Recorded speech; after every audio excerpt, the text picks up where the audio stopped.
a hidden text message with my location, and knew that I would be picked up. So that was the end of the story. Under the cold light of the stage spotlights, while the echo of her voice still rang through the packed concert hall, she took a half step back, took a deep breath and let go. Kirsten Oat, the woman with the raspy voice, who wrote songs as if she were touching the souls of others, had hidden behind melodies for years, behind lyrics that said a lot without giving everything away. She was known as the singer of Die Amur Locht, a hit that moved an entire country, an anthem for those who wore a smile like a mask. But what hardly anyone knew was that Kirsten herself was one of these people. She laughed, played, sang, but deep down inside her a storm raged, quiet and incessant. Long before she stood on stage, she was just a girl with a guitar in a small room somewhere in Schleswig-Holstein, cut off from a world that had never made room for who she really was. The truth was there, always like a shadow behind her eyes. It wasn't a single moment, not a thunderclap of realization, but a quiet, nagging feeling that grew like an uninvited guest. At school, she stared at the other girls, not out of shyness, but out of fear that someone might read her like an open book. And when she looked into a girl's eyes for the first time and saw something in them that she had only known from song lyrics before, warmth, longing, truth, she knew that her path would never be straight.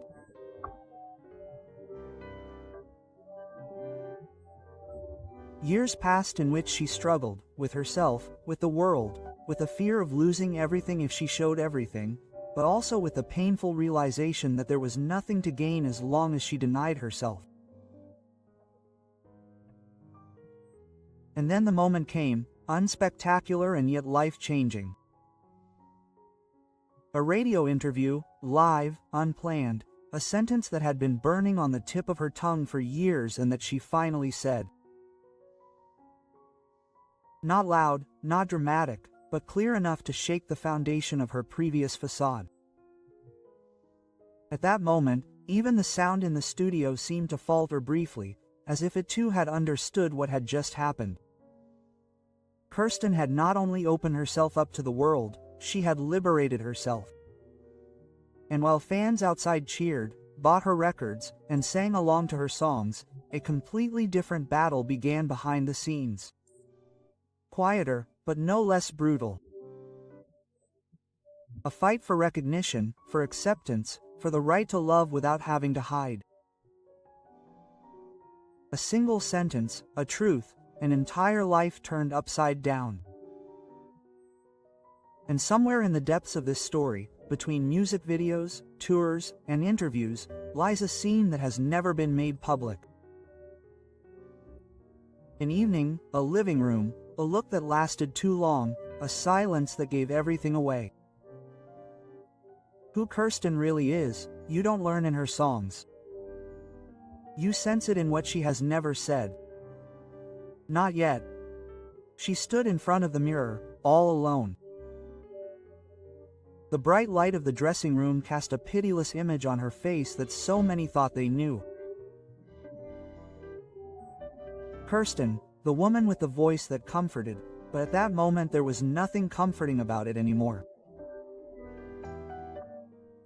In her hand she held the crumpled photo of a girl with wild curls and a smile she had never forgotten. She was not her current wife, not her official partner, not part of any biography that one heard in interviews. She was the first, the real one, the secret one. Her name was never mentioned, her face never shown, but she was the first one who had made Kirsten feel like she existed. And she was also the first one she had lost. Not through distance, not through time, but through fear. Kirsten had not dared. She had kept quiet, lied, withdrawn, and in the end she had watched as this girl married a man, had children, and disappeared from her life like a song that was never finished. It was this memory that has stayed with her to this day, like a constant, barely audible minor chord beneath all her hits. No one knew about the letters she wrote at night and never sent, or the song lyrics she burned before anyone could read them. In her youth, she was not a star, she was an outsider. Growing up in a small town where every whisper was thunder, every look a judgment, she was the girl who played too much football, wore too little makeup, and kept too much silence. Her mother suspected it, but never said anything. Her father, on the other hand, spoke too loudly, too harshly, as if he wanted to beat the truth out of her with his voice. Kirsten learned early on that honesty was a risk, and so silence became her protective shield. When she became famous overnight years later with a remix of an old song, she was suddenly visible to everyone. And with visibility came panic. The record company wanted the authentic one, but not the gay one. She was told to take her time, to pursue her career first, to separate her private life, to protect her image. She nodded, smiled, and sang. All the while, she felt like a puppet inside, perfectly made up but torn. In interviews, she avoided using female pronouns, spoke of love, music, and friendship, but never of the night when she first took a woman's hand in a smoky bar in Hamburg and knew that she would never be able to love anyone else like that. This woman was called Sandra, was 10 years older, a waitress full of contradictions and scars that she wore proudly. It was she who made Kirsten smoke her first cigarette, speak her first truth, sing her first song without lying. Their love was wild, dangerous, and real, but it was not made for the stage. Sandra wanted Kirsten for herself, without an audience, without secrets. But Kirsten had long since become a public figure, involuntarily. The gap between them grew out of expectations, fears, and unsaid words. The relationship broke up one night when a paparazzo took a photo that was never published, but was enough to show Kirsten that she could no longer escape. It was also the night Sandra left, without comment, without a goodbye, just a note on the kitchen table. Live your truth, or you will die in your lie. This sentence haunted her for years, appearing in nightmares, in interviews, in moments of triumph, when the applause was loudest. She began to lose herself, working herself to exhaustion, taking pills for her tremors, drinking too much after concerts, telling herself that all this was the price of success. But the real price was the silence that surrounded her when the music stopped. Then there was only her and the knowledge that she still hadn't heard herself. It was an inconspicuous encounter that changed everything. A fan, a young girl, maybe 16, trembling, crying, who handed her a little note that said, "You saved my life because I saw that you made it. You are like me," quote. Kirsten read this sentence over and over again until the ink blurred. She recognized herself in this child and knew that she could no longer remain silent. The public was no longer an enemy, but a stage for truth.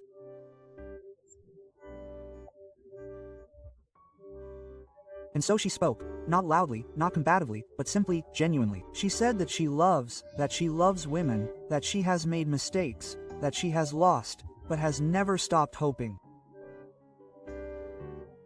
Her words were not headlines, but confessions.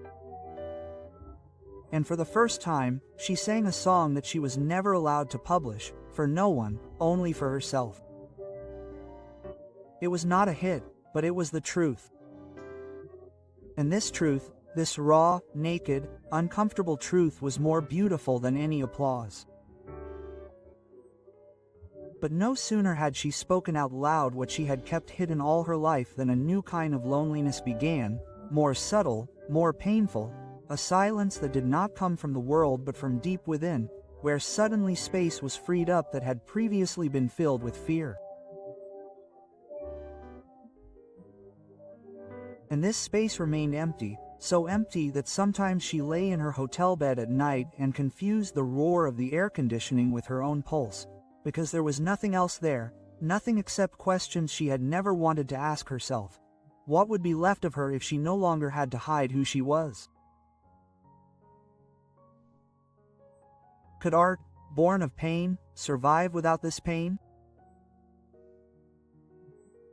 And would love, which had finally found space, now also withstand the first time she appeared in public with her partner, arm in arm, the flash of cameras on their faces? As if she had transformed into a weapon, fans suddenly became critics, colleagues became casual acquaintances, supporters became cautious distancers, as if truth were contagious, like a disease.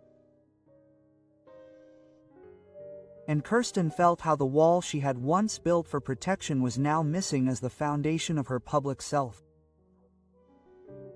She swayed on stage, not out of weakness, but because the ground beneath her suddenly no longer lied.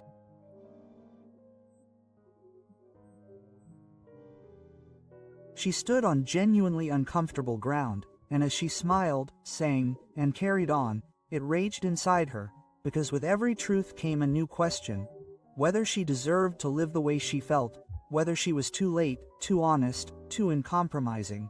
And while the press headlined that she was brave, she did not feel brave, but naked, like someone who had never learned to live in her own skin.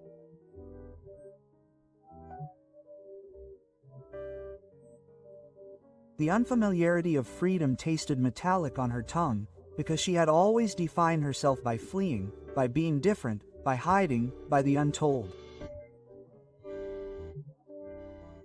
And now that everything had been said, she stood in a room full of doors, but each one led to a new fight, for visibility, for understanding, for herself. Because she realized that coming out was not the end, but the beginning of a story she did not know, whose chapters were not written, whose twists and turns were unpredictable. Then came the moment when a concert had to be suddenly canceled.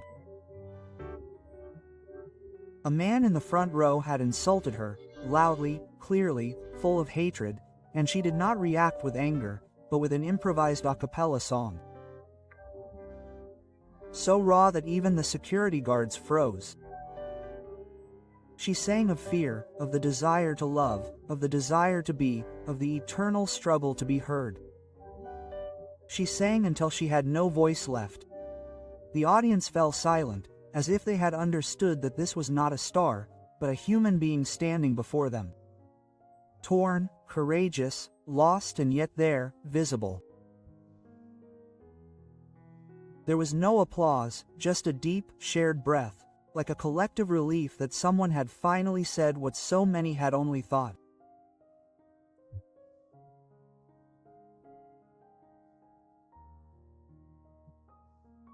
That night she sat alone in the turbo, her face reflected in the rain window, and she wrote like a possessed person, entire pages, not for an album, not for the world, but for herself, about Sandra, about the girl with the curls, about her mother, who never asked but always knew, about the love she lived today, with a woman who had stayed, not in spite of the publicity, but because of her, because she saw what lay behind the appearance, because she did not agree, but was part of it, because she endured the silence between two songs without asking questions.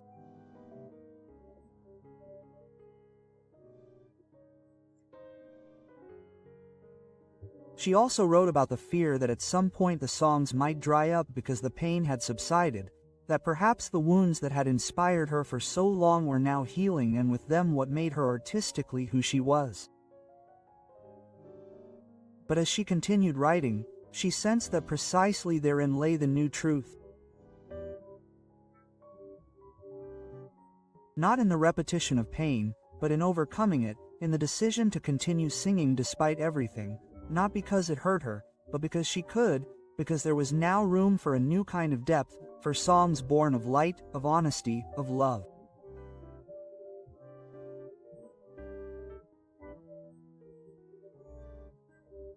And as the dawn broke outside and the bus drove on to a new city, she knew that her story had no end, but was a rhythm, a melody of courage, loss, love, and the unstoppable power to finally be herself.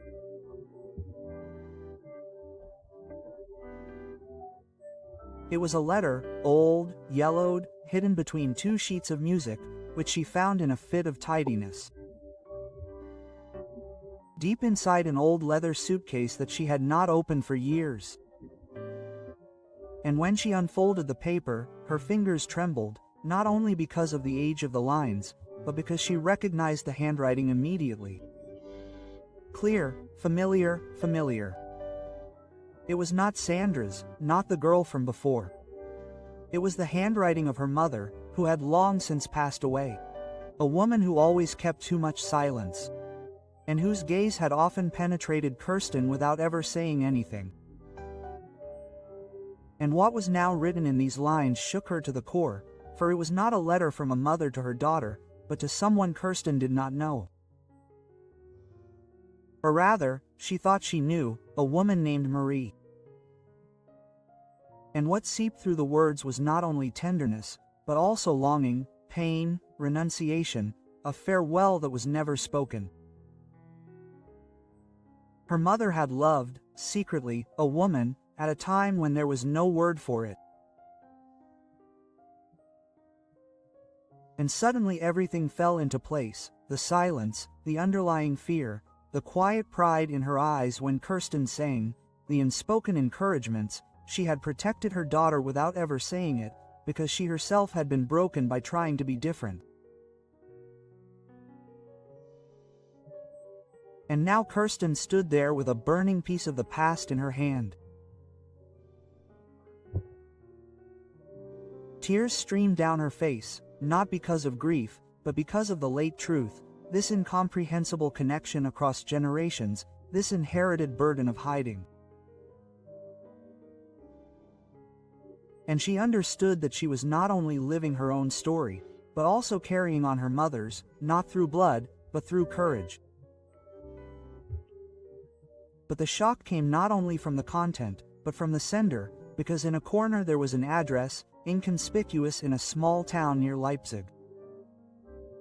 And Kirsten couldn't help herself. She had to go there, had to know if there was anyone there who really knew her mother, who had really loved her. Maybe Marie was still there, maybe there was an entire life there that remained hidden. And when she arrived, a week later alone, without cameras, without management, she hesitantly knocked on an old wooden door, which was slowly opened by a woman with white hair and alert eyes, who looked at her as if she recognized a ghost. Marie said only one word, whispered it like a revelation. Eva and Kirsten knew that she was the spitting image of their mother. She entered, silently. They both sat down at a table on which 2 cups were still standing, as if Marie had waited all these years, as if a place had been kept free, not for Eva, but for what was left of her. And then, very quietly, Marie began to tell them about secret summer nights, about plans that never became reality, about a child she was never allowed to get to know because the fear was too great. She told them about a world that had no place for their love and about a kiss that never faded. Kirsten listened, breathing heavily, silent, because the words cut deeper than anything she had ever put into a song. And suddenly there was an image that burned itself into her mind. Her mother young, courageous, in love and then alone, silent, with a daughter in her arms, to whom she was never allowed to tell where the longing in her songs came from. When she stood up, Marie took her hand, squeezed it, said nothing more, and Kirsten recoiled with a truth in her heart that was not loud, but changed everything. She knew now why she was the way she was, that she was not the break, but the continuation of a line that had never seen the light. She was the voice of all the secret lives. And when she went back on stage, she sang a new song, unrehearsed, unknown, written that night on Mare's kitchen table. A song without a chorus, without a mask, without a melody, only truth. The night after the song was different. Not quiet, but loud, roaring in her head. Her thoughts chased each other. Every moment a spark that became a wildfire. She could not sleep, could not eat. Her heart raced as if it were fleeing from something she herself could not name. She was back in Hamburg, but the ground felt strange, stranger than ever before, as if every memory, every familiar place now asked her who she really was. Suddenly there was a message on her cell phone. Anonymous, no sender, just a sentence. Some truths would have been better left silent. And suddenly there was a coldness, not the external one, but the one that creeps between the ribs. She closed the curtains, checked the door twice. The shadow of the past had taken shape again. She had the feeling of being watched, pursued not by a person, but by a story that she had uncovered, that was now coming to life, that did not accept to simply be heard, but demanded her, tested her, confronted her. Then came a call from the management, excited, hectic. The new song had been torn apart on social media, too raw, too political, too personal. She should withdraw, do damage control. But she only laughed bitterly, because she knew that she could never go back. Not after this step, not after Marie, not after the letter. She went to the window, looked at the wet streets below her, then the doorbell rang. Again no name, no sound, just a white envelope, on the ground. She picked it up, inside was a photo, old, faded, two women on a park bench, her mother and Marie, close together, laughing. Someone had sent it to her, someone knew more, someone was playing a game she didn't understand. Everything began to rumble inside her. Was it coincidence? Was it a warning? Was it revenge? She couldn't trust anyone, not even her own memories, because suddenly she remembered a moment years ago, an argument with her mother, violent, silent, full of silence, in which the word betrayal was mentioned. She hadn't understood it then, but now it made sense. Had her mother lied to her to protect her or to save herself? Was her love for Marie the secret that had almost torn the family apart? She searched for answers, found only gaps instead, then the next shock. She was uninvited from a TV show, at short notice, without explanation. It was simply called an image problem. But it had never been a problem for her, only for the world, which didn't want a real face, but a pleasing version, a figure that worked. But she was no longer a character. She was a ticking truth, uncontrollable, and deep inside her, another voice began to speak. Not that of the singer, but that of the daughter, the lover, the survivor, who finally understood that her story was bigger than any song, that her voice did not sing just for herself, but for all those who were never allowed to sing. And she swore to herself that she would no longer remain silent, not for contracts, not for applause, not for security, but for truth, for light, for love. And if you want to continue on this path with her, if you want to feel what it means to live courageously, then stay here. Be part of this story, subscribe to the channel, and let's continue together. Deeper, more real, truer than ever before.